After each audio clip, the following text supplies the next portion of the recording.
మిత్రులారా, టీఆర్ఎస్ పేరు మార్చాల్సిందని ఈసీ ఒక లేఖ విడుదల చేసింది. ఇప్పుడు కవిత అయోమయం ఉంది. నేను ఫైట్ చేస్తా, న్యాయ వ్యవస్థపై నమ్మకం ఉంది, న్యాయ పోరాటం చేస్తా అని కవిత చెప్తాంది. బీఆర్ఎస్ సంబంధించిన కొందరు ప్రముఖులు, బడా రాజకీయ నేతలు అసలు టీఆర్ఎస్ పార్టీ మాది, మేము బీఆర్ఎస్‌గా మారడం ద్వారా ఇప్పటికి జనాల్లో టీఆర్ఎస్ పేరే వినిపిస్తాంది. తద్వారా బీఆర్ఎస్‌కు రావాల్సిన ఓట్ బ్యాంకు టీఆర్ఎస్ వైపు వెళ్ళే ఛాన్స్ ఉంది కాబట్టి ఈ పేరు మొత్తం మార్చాల్సిందని చాలామంది నిపుణులు కావచ్చు, రాజకీయ నేతలు, తత్వవేత్తలు వెళ్ళి చెప్పడం జరిగింది. కేసు కూడా ఫైల్ చేశారు. ఇప్పుడు ఈసీ క్లియర్ చెప్పింది. టీఆర్ఎస్ తెలంగాణ రక్షణ సేనగా ఉన్న కవిత సమాధానం చెప్పాలి. 2-3 రోజులు టైం ఇస్తాం. మీరు వేరే 3 పేర్లు పంపించానని చెప్పడం జరిగింది. నేను ఈ విషయంలో మాత్రం కవిత కొంచెం మద్దతు ఇచ్చే అవకాశమే ఉంది. వై? బికాస్ ఆల్రెడీ ప్రాంతీయ తత్వాన్ని కోల్పోయిన పార్టీ బీఆర్ఎస్ పార్టీ. మీరు నిజంగా టీఆర్ఎస్ ఉంటే కవిత బయటకు వచ్చి వేరే పార్టీ పేరు పెట్టేది కదా. మీరు టీఆర్ఎస్ని బీఆర్ఎస్ మార్చడం, ఆ తర్వాత కవిత మళ్ళీ టీఆర్ఎస్గా ప్రకటించడం, ఆ తర్వాత మీరు మళ్ళీ టీఆర్ఎస్ గురించి మళ్ళీ వద్దని చెప్పడం, ఇది పెద్ద డ్రామా లెక్క లేదా? మీరు అంత దమ్ముంటే, ధైర్యం ఉంటే ఓట్లతో గెలవండి, అంతే తప్ప ఇట్లా మీరు గెలవడం మాత్రం సహజం కాదు. ఈ విషయంలో టీఆర్ఎస్ పార్టీలో కీలక పాత్ర పోషిస్తున్న చిలుక ప్రవీణ్, ఒకసారి మనం కాల్ చేద్దాం చిలుక ప్రవీణ్ గారికి.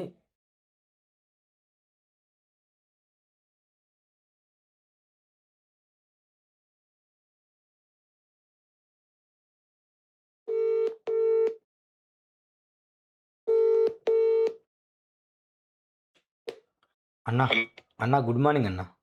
Good morning Suresh. అన్న లైవ్లో ఉన్నారన్నా? లేదు సురేష్. అన్న నేను చిన్న విషయంలో మీతో లైవ్లో మాట్లాడుతున్నా. ఈ టీఆర్ఎస్ పేరు మారుస్తా అంటాను కదా, దాని విషయంలో మీరు ప్రజెంట్ టీఆర్ఎస్ పార్టీలో విపరీతంగా చాలా మంచిగా జనాల్లో వెళ్ళి మంచి ఆదరణ పొందుతానన్న మీరు. ఈ విషయంలో మిమ్మల్ని ఒకసారి లైవ్లో తీసి మీకు కాల్ చేశానన్న. ఎట్లా చూస్తారన్న? మళ్ళీ పార్టీ మారే అవకాశం ఉంటే కొంచెం ఏమన్నా బ్యాడ్ నేమ్ వచ్చే అవకాశం ఉండదా? అట్లా ఏముండదు. మామూలుగా పార్టీ మారుతుందని వార్తలు వస్తున్నాయి గాని మా పార్టీ అధినేత కల్వకుంట్ల కవిత గారు ఎక్కడ కూడా పార్టీ పేరు మారుతున్నట్లు గాని దానికి మేము కట్టుబడి ఉన్నట్లు గాని ఎక్కడ కన్ఫర్మ్ చేయలేదు. బీఆర్ఎస్ వల్ల వచ్చే నొప్పేంటి మరి అర్థం కాదు. వాళ్ళు పార్టీ మారింది కదా టీఆర్ నుండి బీఆర్ఎస్ చేసినప్పుడు. అయితే ఇది బీఆర్ఎస్ పార్టీలో ఉన్న ఒక పెద్ద నేత ఒక 1000 మందితోటి టిఆర్ఎస్ పేరు కల్వకుంట్ల కవిత గారికి ఇవ్వొద్దని ఈసీ ముందట ఫిర్యాదులు పెట్టాడు. ఆ పెద్ద వ్యక్తి ఎవరో కాదు, హరీష్ రావు గారు. అంత క్లియర్ డైరెక్ట్ పేరే చెప్తాను.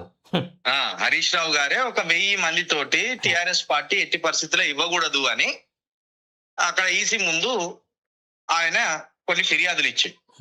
అయితే ఇది ఎందుకు ఇచ్చిందంటే గతంలో కేసీఆర్ గారిని నిండా ముంచి కేసీఆర్ గారు బీఆర్ఎస్ పార్టీ పెట్టబోతున్నారు, టిఆర్ఎస్ ను కాస్త బీఆర్ఎస్ గా మార్చబోతున్నారు అన్న సందర్భంలో ఆయన ఈ పేరును వాడుకోవాలని ఒక దురుద్దేశంతో ఆలోచన చేసి ఉన్నాడు. చేసి ఉన్నాడు కాబట్టి కల్వకుంట్ల కవిత గారు ఊహించని ఒక షాకు హరీష్ రావు గారికి ఇచ్చింది కాబట్టి ఖచ్చితంగా నాకు రాని ఈ పేరుని తనకి ఇవ్వద్దు అనేది తన దురుద్దేశంగా కనబడుతున్నది. ఇక గతంలో ఒకసారి మనం పోతే టిఆర్ఎస్ కాస్త బీఆర్ఎస్ గా మారింది. అవునవును, వాస్తవం. జనతా పార్టీ కాస్త బీజేపీ పార్టీగా మారింది. ఇట్లా చాలా పార్టీలు దేశంలో ఒక పేరుగా మార్చుకున్నాయి. మేము కూడా టిఆర్ఎస్ పార్టీగానే ఉంటాం, తెలంగాణ రక్షణ సేనగానే ఉంటాం, దాంట్లో ఏమాత్రం సందేహం లేదు. ఎట్టి పరిస్థితుల్లో ఆ పేరు పోకుండానే న్యాయపరంగా కొట్లాడతామని కూడా కల్వకుంట్ల కవిత గారు నేను ఒక ప్రకటన కూడా చేసి ఉన్నారు. న్యాయం జరిగే అవకాశం ఉందన్న మరి? ఇప్పుడు మనము ఏది కానీ చట్టబద్ధంగా చట్టపరంగా ముందుకెళ్తాం. అవునవును. దాన్ని అయితదా కాదా అనేది పక్కన పెడితే ఫైట్ చేయడం మాత్రం తప్పకుండా ఫైట్ చేస్తూనే ఉంటాం. ఇక క్లియర్ గా ఏం చెప్పిందంటే 15 రోజులుగా ప్రత్యామ్నాయ పేర్లు పంపాలని చెప్పిందట. అది వార్తలలో 15 రోజులని వస్తున్నప్పటికి కూడా అది 3 నెలల నుండి కూడా వాళ్ళు అలాంటి వార్తలు ఉన్నాయి.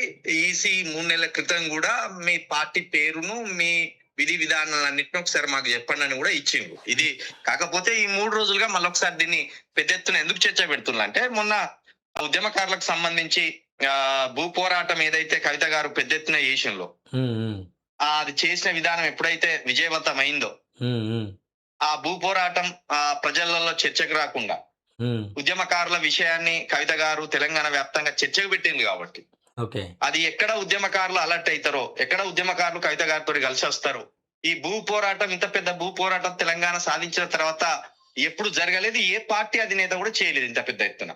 ఉద్యమకారుల కోసం ఒక భూమిని ఆక్రమించుకొని ఆ భూమిలో భూ పూజ చేసి అక్కడ బోనం ఎత్తుకొని అక్కడ బొట్లు పెట్టి ఇంత పెద్ద వ్యవహారం తెలంగాణ రాష్ట్రం సాధించుకున్న తర్వాత ఏ పార్టీ నాయకుడు కూడా చేయలేదు. కాబట్టి ఇంత పెద్ద పోరాటం ఎక్కడ ప్రజలకు పోతుందో, ఇది ఎక్కడ ప్రజలకు చేరువైతుందో అనే ఒక ఉద్దేశంతో మన గుంపు మేస్త్రి గారు, గుంటనక్క గారు జత కలిసి ఇగో మరొకసారి దీన్ని తెర మీదకి తీసుకొచ్చి చర్చకు పెడుతున్నారు. ఇది కొత్తదేం కాదు, గత 3 నెలలుగా ఇది కొనసాగుతూనే ఉన్నది. ఈ సందిగ్ధత, ఈ పార్టీ మీద, ఈ పార్టీ పేరు మీద మార్పులు చేర్పులు ఉంటాయని వార్తలు వస్తూనే ఉన్నాయి. కాకపోతే ఇప్పుడు ప్రత్యేకమైన సందర్భం, ఎందుకంటే ఆ భూ పోరాటం పెద్ద ఎత్తున విజయవంతమైంది కాబట్టి దాన్ని డిగ్రేడ్ చేయాలనే ఉద్దేశంతో కవిత గారి పేరు, కవిత గారి పార్టీ పేరు మారబోతున్నది, కవిత గారికి టిఆర్ఎస్ రాదు అని ఇలాంటి దుష్ప్రచారాలకు ఈ గుంపు మేస్త్రి, గుంటనక్క ఇద్దరు కలిసి ఆలోచన చేసిన అనేది మీరు చెప్పదలుచుకున్నాం. థ్యాంక్ యూ వెరీ మచ్ అన్న. Thank you. ఇదండి చిలక ప్రవీణ్ గారు చెప్పిన వాస్తవం ఏంటంటే, వాట్ ఈజ్ వాట్ అనేది. అంటే గుంపు మేస్త్రి, గుంటనక్క అంటే రేవంత్ రెడ్డి, సోకాల్డ్ కొందరు రాజకీయ నాయకులు, వీళ్ళు కలిసే కవిత గారిని ఎలాగైనా కిందకి దించాలి. ఎందుకంటే కాంగ్రెస్కి ప్రత్యామ్నాయంగా మారిన పార్టీ టీఆర్ఎస్ అని జనాలు వెళ్తుంది కాబట్టి కొంచెం దీన్ని పక్కన పెడితే బెటర్ అని చెప్పేసి ఈ కాన్సెప్ట్ని తెర మీదకి తీసుకొచ్చారనేది ఆయన ఒపీనియన్. రెడీ, చూద్దాం ఏమవుతుందో. ప్రజలారా మీరు కూడా కామెంట్ తెలియజేయండి. ఇకపోతే కవిత పార్టీ సక్సెస్ అవుతుందా, సక్సెస్ కాదని ఒకసారి మీరే కామెంట్ తెలియజేసి, అదేవిధంగా మీ గ్రామాల్లో, మీ మండలాల్లో, మీ నియోజకవర్గాల్లో, మీ జిల్లాలో సమస్యలు ఉంటే తెలియజేయాలని చెప్పేసి తను ఎక్కడ వెళ్ళినా చెప్తుంది. చాలామందితో కూడా మంచిగా మాట్లాడుతుంది. వాస్తవానికి ఒక మహిళగా మాత్రం సక్సెస్ అవుతుందేమో అనిపిస్తుంది, కానీ చెప్పలేము ఇప్పుడే. లెట్స్ చూద్దాం ఏమవుతుందో.